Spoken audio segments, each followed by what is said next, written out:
Dilan, aslında Merhaba. günlerdir bu hafta sonu da özellikle Ahmet'te, İstanbul'da, yine bugün Bakü'nün, Kürdistan'ın birçok şehrinde eylemler vardı. Eylemlerde çok net mesajlar ortaya çıktı. Türk devletine yönelik çok net mesajlar vardı. Sen bu mesajları nasıl okudun ve bu eylemlerin aslında bütün kamuoyuna neler anlattığını nasıl özetleyebilirsin? Ya aslında eylemlerin bir çıkış nedeni vardı. Biliyorsunuz 6 Ocak'ta başlayan saldırılar sonucu ve aslında bu başlayan saldırıların nasıl sonuçlar yaratabileceği, nasıl riskler ve tehlikeler barındırabileceği çok iyi okundu.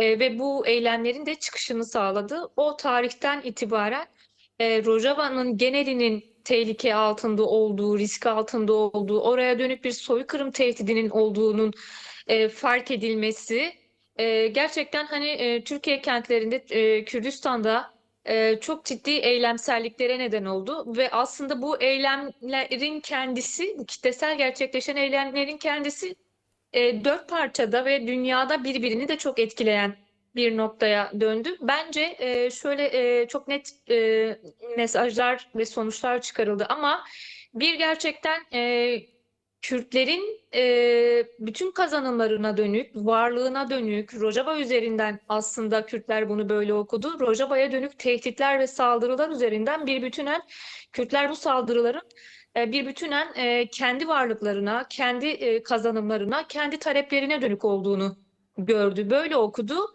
E, Hem bu saldırılardan bir sonuç çıkardı, hem Kürtler kendilerine de mesajlar verdi, hem de gerçekten Kürt halkını ve onun kazanımlarını yok etmek isteyen, meselede sadece Türkiye devleti değil, bugün hani evet Türkiye bu saldırıların, bu soykırım planlarının ortasındadır.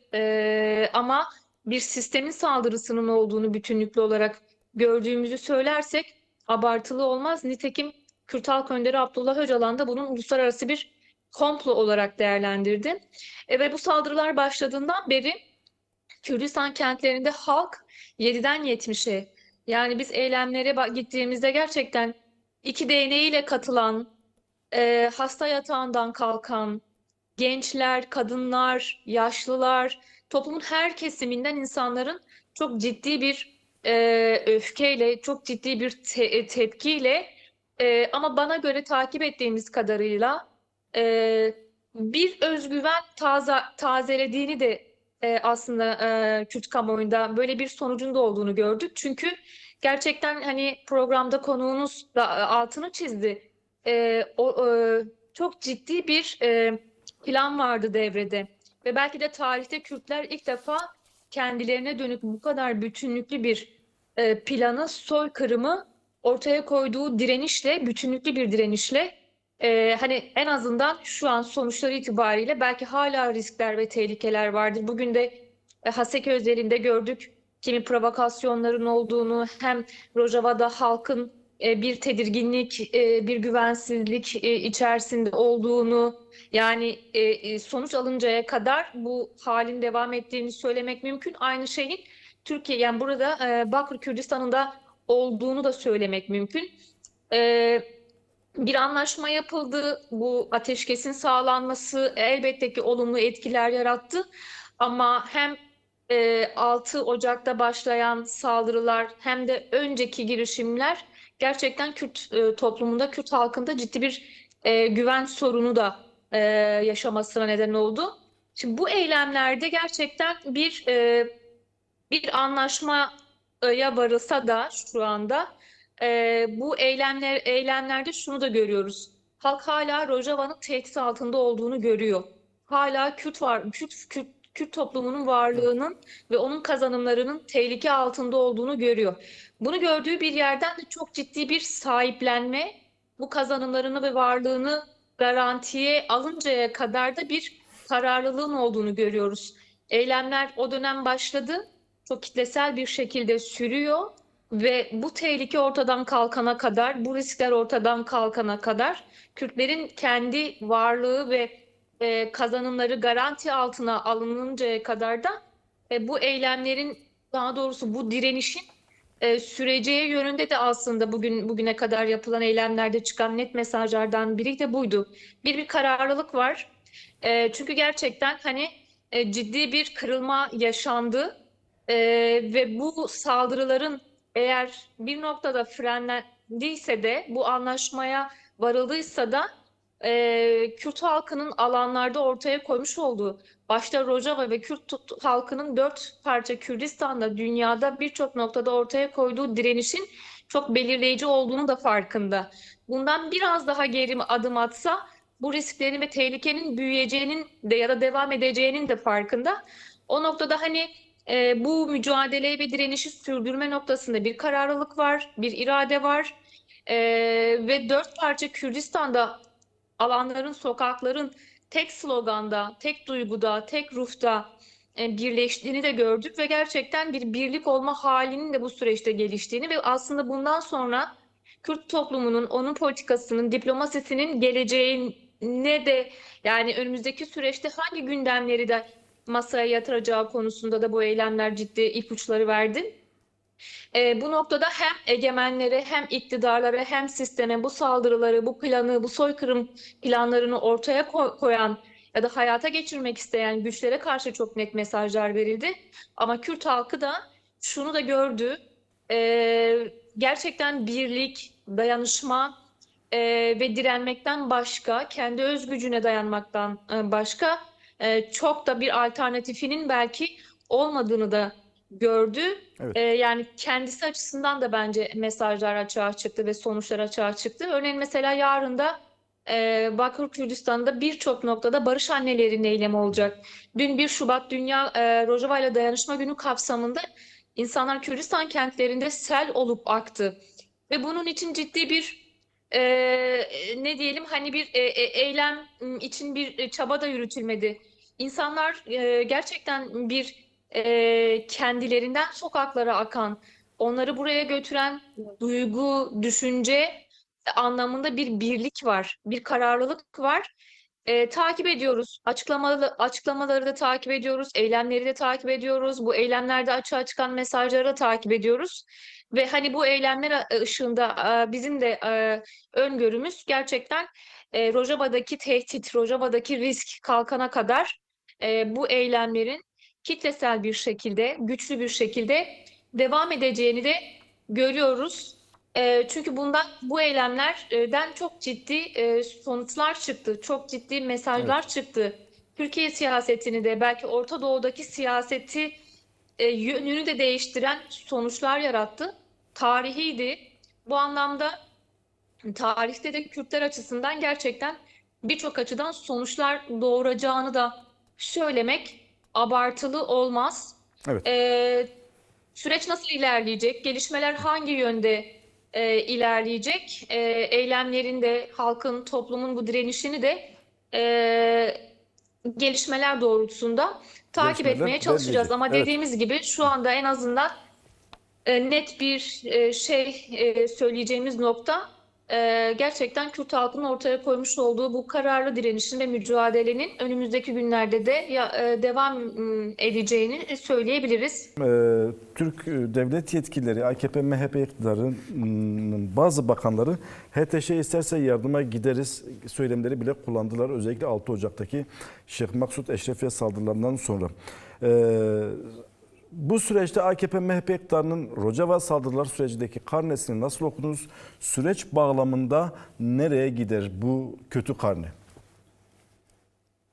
Valla zaten Devlet Bahçeli'nin yaklaşımı biliniyor. Yani Suriye'nin hani Fırat'ın doğusunda da tasfiye edilmesi lazım. Tek tek isimler üzerinde de Mazlum Abdi ile ilgili hatta çeşitli Kürt siyasetinin etkili aktörlerini böyle birbirine karşı konumlandıran söylemler kullandı.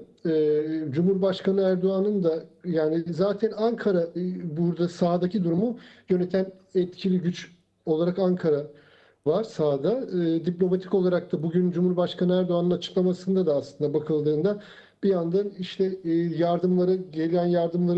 gelmesi gereken yardımlara izin verilmiyor. Diğer yandan da işte tek Suriye, tek hükümet, tek ordu yönlü bir açıklama. Bir yandan da Akanka'nın hani Suriye'nin kuzeyinde işte kan akmadan sorunun çözülmesini istiyoruz dedi. Suriye hükümeti ve SDG denilen yapı diye bir cümle kurdu. Ama burada tabii şu var. Yine Bahçeli'den bir tık daha farklı bir dil yani doğru bir dil kullanılmıyor ama göreli olarak bir tık daha farklı bir dil kullanıyor. Onun da nedeni şu, sonuç olarak yani Ankara'nın mecbur kaldığı bir yere geldi yani süreç. Yani anlaşılan o ki yani iktidar medyasının ve yetkililerin Hakan Fidan'ın açıklamalarına, yaklaşımlarına baktığımızda işte ferdi bir şekilde entegrasyon ve hiç yani kazanımların en asgari düzeye indirildiği bir biçimde bir entegrasyon e, gündemleştirmek istiyordu Ankara. Şimdi bu mücadeleyle kırıldı. Yani Suriye sahasında Kürtlerin örgütlü gücü ve aslında dört parçadaki mücadele ve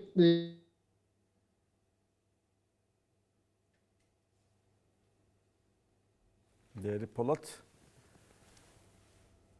değerli arkadaşlar. Evet, sanki bağlantımızda bir sorun var. Rejideki arkadaşlarımız bir kontrol etsinler. Tekrar geldiğinde devam edelim. Aslında Özgür arkadaş, ben bir başka boyutu da tartışmak istiyordum. Şu anda bir Suni Arap eksenli bir Orta Doğu dizaynı biliniyor, yapılmak isteniyor. Bu ta Lübnan'dan başladı. Afganistan'dan başlayıp Suriye'ye kadar bütün bu bölgeyi Suni Arap eksenli yeniden dizayn etmeye çalışması var. Fatih geldi mi arkadaşlar? O zaman Fatih'in müsaadenle Fatih'in son sözlerini alalım. Çünkü internet bağlantısında sorun var. Değerli Fatih, şu anda sesim geliyor mu Fatih Polat? geliyorum. Tamam. Siz beni duyamıyor musunuz? Az önce internette bir donma olmuştu. Lütfen kaldığınız yerde devam edin. Evet yani şimdi bu Türkiye'nin aslında yani belli bir mücadeleyle geldiği bir yer oldu. Yani Suriye sahasında ve dünyanın dört bir yanındaki eylemlerle aslında gelinen bir nokta oldu. Bu bize şunu da söylüyor. Garantörlük tartışması yapılırken aslında uzun bir yolun bir aşamasındayız ve bütün bu entegrasyon sürecinin Kürtlerin iradesinin Suriye'de yansıdığı bir biçimde gerçekleşmesi ve şimdi özellikten farklı bir şey var. Gelinen aşama Mazlum Abdi'nin hani Kürtlerin çoğunlukta yaşadığı bölgenin özgünlüğünü korumak diye ifade ettiği. Dolayısıyla bunun olabildiğince yani özelliğe yakınsayan bir yerden diyelim. Hani daha demokratik bir biçimde bir renk alabilmesi, siyasal bir renk alabilmesi için Rojava'nın yalnız bırakılmaması gerekiyor. Hem dört parça açısından hem gene Avrupa boyutu açısından, dünyanın pek çok yeri açısından uzun bir sürecin aslında bir aşamasındayız diye düşünüyorum ben. Evet, biraz ben aslında Türkiye'deki iç siyasetle de bağlantılı sormak istiyorum. Kürt halkının bu duruşu, yani Bakü'yü Kürdistan'da da çok büyük eylemlikler yapıldı. Van, Ahmet, Şırnak halen devam Evet. ediyor. İstanbul'da Evet. da bu eylemler yapıldı. Bundan iktidarın, özellikle süreci geliştirmek isteyen iktidarın nasıl bir mesaj alması gerekiyor?